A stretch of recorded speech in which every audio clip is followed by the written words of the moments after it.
Ale teda videla som, že to znie ako môj hlas a niekto, kto ma nepozná, nevie, ako rozprávam, tak si môže myslieť, že to je naozaj reálne. Vlastne tá nahrávka sa objavila 2 dní pred voľbami, kedy nemôžeme informovať o kampani ani o politických stranách. A ja som to v prvom momente tomu nevenovala nejakú veľkú pozornosť. Ľudí vo volebných miestnostiach. Zase príde niekto a nahádže lístky priamo? Tým sa netráp. Proste toto je už vyriešené. No, dobre. A ja? Je pravda, že náhodne vyhrám nejakú masnú tombolu? Alebo ako ste to vymysleli? Všetky poďakovania zabezpečuje vlastne tento Peťo Blažečka. A sumy a forma, ako to ku vám dostať, bez toho, aby ti to mohol niekto prišiť ako branie úplatku, sa bude riešiť podľa toho, koľko miest v parlamente nakoniec obsadíme.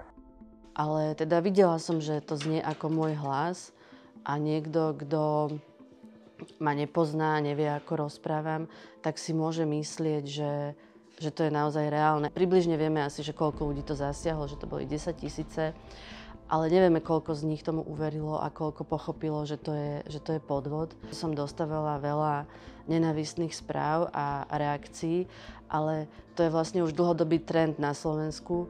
Stačí, že nejaký politik povie moje meno na tlačovej besede a okamžite vlastne mi chodí hate speech, chodia mi hnusné správy, ale ja to neviem povedať, že či to ovplyvnilo voľby, lebo ak by to ovplyvnilo čo i len jedného človeka, tak je to nebezpečná vec.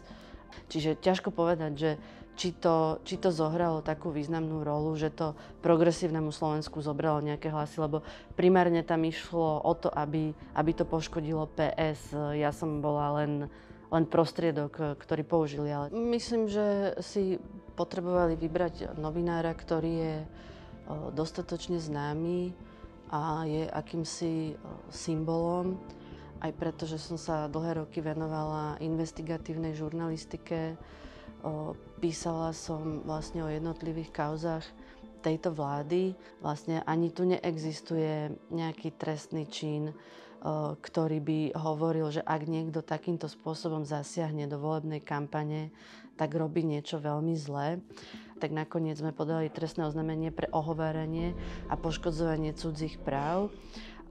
Nakoniec sa to vyšetruje len ako ohováranie, ale ten vyšetrovateľ na tom oddelení to najprv odmietol vyšetrovať s odôvodnením, že sa nič strašné nestalo, že to bol jasný podvod a nikto tomu nemohol uveriť. Ruská tajná služba dala stanovisko, že voľby môžu byť zmanipulované, že to dali presne v tom čase, ale nemyslím si, že to vyšetrovanie bude mať nejaký zásadnejší dopad a že by išlo vlastne po tých hlavných podozreniach, že to bola koordinovaná akcia, že za tým možno sú ruské spravodajské služby, že na to využili svojich ľudí na Slovensku, svoje dezinformačné kanály.